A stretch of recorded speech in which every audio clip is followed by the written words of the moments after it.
नाशिक शहरात कालपासून जोरदार पावसाला सुरुवात झाली असल्याचं पाहायला मिळतंय। सततच्या पावसानं शहरातील उपनगरांमध्ये मोठ्या प्रमाणात पाणी देखील साचलंय।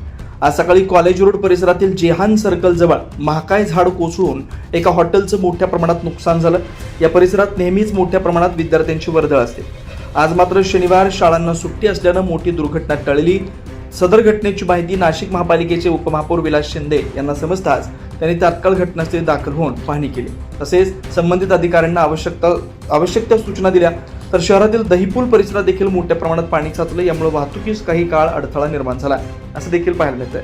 कालपासून सुरू असलेल्या पावसामुळे नागरिकांना दिलासा मिळाला असला तर दुसरीकडे मात्र शहरातील रस्ते पाण्याखाली गेल्यानं मोठा त्रास सहन करावा लागतोय।